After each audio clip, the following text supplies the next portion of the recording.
दोस्तों, आप सभी का मेरे YouTube channel Amarnath study current affair में स्वागत है। दोस्तों, आज 19 अप्रैल है। तो दोस्तों आइए 19 अप्रैल का करंट अफेयर देखिए।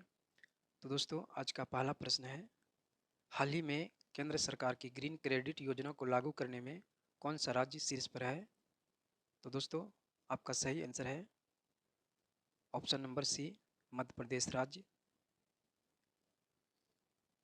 केंद्र सरकार की ग्रीन क्रेडिट योजना को लागू करने में शीर्ष राज्य आपका मध्य प्रदेश राज्य है। दोस्तों दोस्तों ग्रीन क्रेडिट प्रोग्राम एक नया बाजार आधारित तंत्र है जिसका उद्देश्य है विभिन्न क्षेत्रों में स्वैच्छिक पर्यावरणीय कार्यों को प्रोत्साहित करना। दोस्तों यह कार्यक्रम व्यक्तियों, समुदायों, निजी क्षेत्र के उद्योगों और कंपनियों को जल संरक्षण और वनीकरण जैसी पर्यावरणीय गतिविधियों में भाग लेने के लिए प्रोत्साहित करता है। दोस्तों आपका अगला प्रश्न है, हाल ही में ग्रीनफील्ड नोएडा इंटरनेशनल एयरपोर्ट ने फ्यूल पाइपलाइन के लिए किसके साथ समझौता किया है? तो दोस्तों आपका सही आंसर है बीपीसीएल, ऑप्शन नंबर डी। अभी हाल ही में ग्रीनफील्ड नोएडा इंटरनेशनल एयरपोर्ट ने फ्यूल पाइपलाइन के लिए बीपीसीएल के साथ में समझौता किया है। दोस्तों इसके तहत पाइपलाइन के माध्यम से कार्बन उत्सर्जन को कम किया जा सकेगा। दोस्तों आपका अगला प्रश्न है, हाल ही में केंद्र सरकार ने किसे 3 साल के लिए यूजीसी के सदस्य के रूप में नामित किया है? तो दोस्तों आपका सही आंसर है ऑप्शन नंबर सी, सच्चिदानंद मोहंती। अभी हाल ही में केंद्र सरकार ने 3 साल के लिए यूजीसी के सदस्य के रूप में नामित किया है सच्चिदानंद मोहंती को। दोस्तों आपका अगला प्रश्न है, हाल ही में पुस्तक India the road to renaissance और विजन एंड एन एजेंडा पुस्तक को किसने लॉन्च किया है? तो दोस्तों आपका सही आंसर है option number B, Bhimeshwar Challa. पुस्तक India the road to renaissance और विजन एंड एन एजेंडा पुस्तक यह भीमेश्वर चल्ला द्वारा लॉन्च किया गया है। भीमेश्वर चल्ला ये एक आईएएस अधिकारी हैं और संयुक्त राष्ट्र के पूर्व अधिकारी भी हैं। दोस्तों आपका अगला प्रश्न है, हाल ही में इसरो के अनुसार भारत के द्वारा मलबा मुक्त अंतरिक्ष का निर्माण करने का लक्ष्य रखा गया है। तो दोस्तों आपका सही आंसर है ऑप्शन नंबर सी, 2030 ईस्वी तक। इसरो के अनुसार भारत के द्वारा मलबा मुक्त अंतरिक्ष का निर्माण करने का लक्ष्य 2030 ईस्वी तक रखा गया है। यदि दोस्तों इसरो के अध्यक्ष की बात की जाए तो दोस्तों इसरो के अध्यक्ष अभी हैं सोमनाथ और ये अंतरिक्ष विभाग के सचिव भी हैं।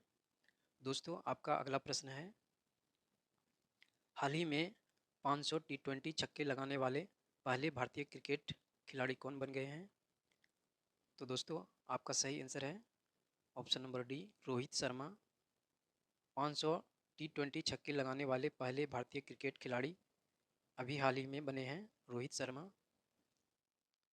दोस्तों टी20 क्रिकेट मैच में 500 या इससे अधिक छक्के लगाने वाले बल्लेबाज की बात करें तो दोस्तों आपका नाम आता है क्रिस गेल।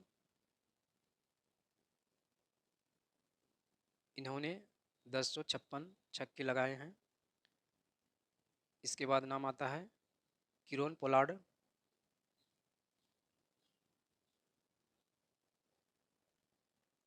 इन्होंने 860 छक्के लगाए हैं। इसके बाद नाम आता है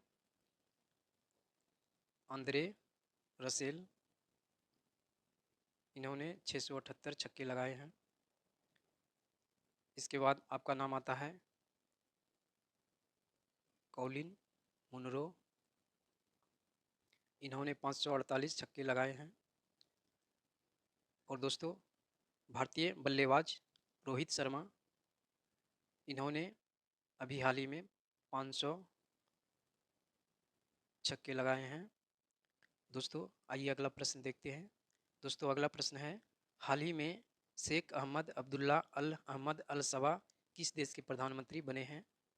तो दोस्तों आपका सही आंसर है Kuwait, option number C. Sheikh Ahmad Abdullah Al Ahmad Al Sabah ये अभी हाल ही में कुवैत देश के प्रधानमंत्री बने हैं। दोस्तों आपका अगला प्रश्न है, हाल ही में विश्व धरोहर दिवस वर्ल्ड हेरिटेज डे कब मनाया गया है? तो दोस्तों आपका सही आंसर है 18 अप्रैल, ऑप्शन नंबर बी। विश्व धरोहर दिवस अभी हाल ही में 18 अप्रैल को मनाया गया है। दोस्तों, यह प्रत्येक साल भी 18 अप्रैल को ही विश्व धरोहर दिवस मनाया जाता है। दोस्तों, आपका अगला प्रश्न है, हाल ही में स्वदेशी मुद्दे पर संयुक्त राष्ट्र अस्थायी मंच के 23वें सत्र का आयोजन कहाँ हुई है? तो दोस्तों, आपका सही आंसर है न्यूयॉर्क, ऑप्शन नंबर बी। स्वदेशी मुद्दे पर संयुक्त राष्ट्र अस्थायी मंच के 23वें सत्र का आयोजन न्यूयॉर्क में हुई है।